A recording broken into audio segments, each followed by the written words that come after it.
Taxis को मिला के मैं डेली लाखों का प्रॉफिट कमाए जा रहा था। और क्योंकि आज फ्राइडे था तो मैंने अपने सारे टैक्सी ड्राइवर्स को बुला लिया था अपनी मीटिंग में। इस मीटिंग में प्रॉफिट को कैसे बढ़ाया जाए इस बारे में बात होने वाली थी। सबसे पहले मैं ड्राइवर से पूछता हूँ कि कस्टमर रिव्यूज कैसे आ रहे हैं। तो ड्राइवर्स एक एक करके बोलने लगते हैं, भाई बाकी सब तो ठीक है, पर कई बार ऐसा होता है कि 5-6 लोगों की फैमिली को बिठाना पड़ता है, लेकिन ऑल्टो में सीट कम होने की वजह से हम बिठा नहीं पाते। हाँ भाई, मेरे साथ भी वैसे ही हुआ। उस दिन भी मेरे ऑल्टो में जगह ना होने की वजह से मैं उन्हें वहीं छोड़ आया। पूरे 8 लोगों की सीट छोड़नी पड़ी मुझे। क्या हमें और कोई इम्प्रूवमेंट की जरूरत है? भैया जी, लॉन्ग ट्रिप के लिए ऑल्टो बिल्कुल सही नहीं है जी। गाड़ी को बार बार सर्विस कराना पड़ता है जी। और अंडर पावर गाड़ी होने की वजह से यार इसको खेड़े पहाड़ों में लेके जाना और ऑफ रोड रास्तों पे लेके जाना बोले तो एक सर दर्द है रे मामू। तो सारे ड्राइवर्स की बात सुनने के बाद मैं समझ गया था कि मुझे अपने टैक्सी लाइनअप के अंदर नए कार्स की जरूरत है। और मैंने सोच लिया था कि अलग अलग जरूरतों के लिए मैं अपने टैक्सी लाइनअप में अलग अलग कार्स को ऐड कर दूंगा। तो मैं फिर अपने टैक्सी ड्राइवर्स को बोलता हूँ कि हम अपनी कंपनी के लिए नए गाड़ियाँ खरीदने वाले हैं। तो ये सुनकर उनमें से एक ड्राइवर बोलने लगता है, ओ मियाँ, आपको नए गाड़ी खरीदने की कोई जरूरत नहीं है। अपने दोस्ताना में है ना वो सेकंड हैंड गाड़ियाँ वाले। ये सुन के तो मैं और भी खुश हो गया था क्योंकि सेकंड हैंड गाड़ियाँ टैक्सी बिजनेस के लिए बेस्ट ही होते तो हैं। ठीक है मियाँ, 8:30 बजे मिस कॉल मारो मेरे को, मैं आता। कल अपन लोग गाड़ा देख भी लेते और खरीद भी लेते, ठीक है ना मियाँ? तो मैं उसे ठीक है बोल देता हूँ और अपने घर की तरफ निकल जाता हूँ। मियाँ कल सुबह तैयार रहना।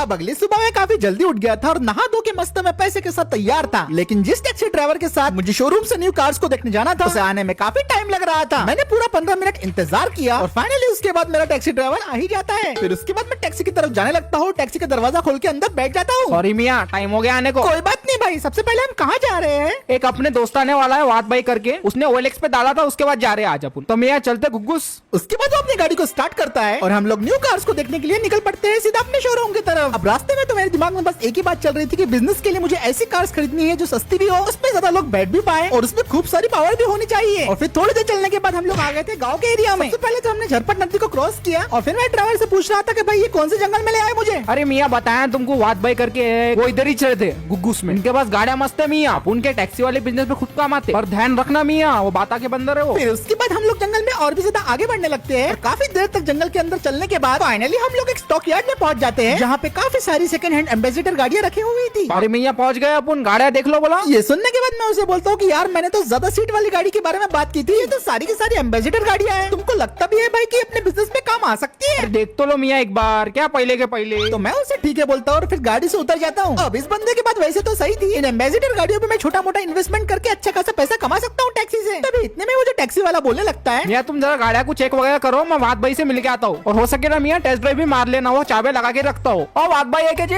और इतना बोल के वो टैक्सी वाला ओनर से बात करने के लिए चला जाता है। और मैंने यहाँ पे गाड़ियों को चेक करना शुरू कर दिया था। वैसे ये गाड़ियाँ काफी पुरानी थी और कंडीशन भी इनकी इतनी कुछ खास नहीं थी। गाड़ियों पे अच्छा खासा जंग और धूल मिट्टी लगी हुई थी, लेकिन बबलू मैकेनिक इनको टॉप लेवल पे रिस्टोर कर सकता था। और क्योंकि ये एम्बेसडर जैसी पावरफुल गाड़ी है तो सर्विस वगैरह की टेंशन तो मुझे बिल्कुल भी नहीं रहेंगी। काफी सोचने के बाद मुझे गाड़ियाँ पसंद आने लग गई थी। तभी इतने में मेरे टैक्सी का ड्राइवर आ जाता है और वो मुझे बोलने लगता है, वाद भाई तो बाहर गए बोलते, पर घर में चाबी थी, मैं चाबी ले आया हूँ। तो मियाँ तुम एक बार टेस्ट ड्राइव मार के देख ही लो। अब टेस्ट ड्राइव करके मैं खुद ही पता लगाने वाला था कि ये गाड़ी परफेक्ट है मेरे बिजनेस के लिए या फिर नहीं। तो मैं गाड़ी का दरवाजा खोलता हूँ, उसके अंदर बैठ जाता हूँ और उसे स्टार्ट करने की कोशिश करता हूँ। कमाल की बात तो ये थी कि इतनी पुरानी होने के बाद भी एक झटके में चालू हो गई थी। फिर उसके बाद मैं उसे एक्सेलरेट करता हूँ और सीधा निकल पड़ता हूँ इसकी टेस्ट ड्राइव लेने के लिए। और जैसे मैंने इस गाड़ी को चलाना शुरू किया, इस गाड़ी ने मुझे पूरी तरीके से हैरान कर दिया था। सबसे पहले तो मैंने इसे एक ढलान पे चढ़ाया जिसे इसने एकदम आसानी से पार कर लिया और फिर धीरे धीरे करके मैंने इसकी स्पीड बढ़ाई। और हैरानी की बात तो ये थी कि इतने ऊबड़ खाबड़ रास्तों में भी ये गाड़ी मुझे जरा भी अनकंफर्टेबल फील नहीं हुई और ये तो फर्राटेदार चल रही थी। अब मैंने 10 मिनट तक इसकी टेस्ट ड्राइव ली और फिर मैं डीलर के स्टॉक यार्ड में वापस आ गया था। मैंने अब इस गाड़ी को लेने का मन बना लिया था क्योंकि इसकी टेस्ट ड्राइव से मैं काफी ज्यादा सेटिस्फाइड था। एकदम भरपूर पावर और सर्विस वाली ये गाड़ी थी और यही गाड़ियाँ मेरी बिजनेस के लिए चाहिए थी। उसके बाद फिर मैं गाड़ी से उतर जाता हूँ और फिर अपने ड्राइवर के पास जाके बोलने लगता हूँ, भाई अपने बिजनेस के लिए यही वाली गाड़ियाँ लेनी है, अभी 5 ही गाड़ियाँ ले लेते हैं, 5 अगले हफ्ते लेंगे, ठीक है? तो मियाँ इसके ओनर आ गए हैं, तुम बात कर लो। भाई ओनर कहाँ है? मुझे तो दिखाई नहीं दे रहे। तेरे सामने खड़ा हूँ बेवकूफ, नीचे देख। क्या मतलब कि तुम ओनर हो? कुछ भी बकवास किए जा रहे हो। ओ मियाँ, ये तो ओनर के भाई है, कदीर भाई। अबे ओनर का भाई नहीं, मैं ओनर ही हूँ। ये सारा का सारा एरिया मेरा है और यहाँ की गाड़ियाँ भी मेरे है। वैसे तुम लोग यहाँ क्या कर रहे हो? भाई हम लोग तो यहाँ पे गाड़ियाँ खरीदने के लिए आए थे। ये एम्बेसडर गाड़ियाँ बेचने के लिए है ना? कौन बोला गाड़ियाँ बेचने के?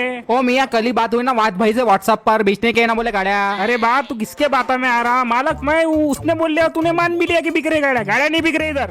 ये सुन के मैं उसे बोलता हूँ कि भाई ऐसा मत कर, मुझे ये गाड़ियाँ बहुत पसंद आ गई और मैं इसे खरीदना चाहता हूँ, लगे तो मैं तुझे एक्स्ट्रा पैसे भी दूंगा इन गाड़ियों के लिए। तो वो मुझे बोलने लगता है, ना ना ना, गाड़ियाँ तो नहीं बिकी हैं। छोटे को बता के आना पड़ता, मेरे पीछे पीछे गाड़ियाँ बेचने के बात हो जा रहे हैं। बोलते हैं जाता है इसकी अच्छी निकालता, आज मैं दादा के गाड़ियाँ बेचने की बात कर रहा।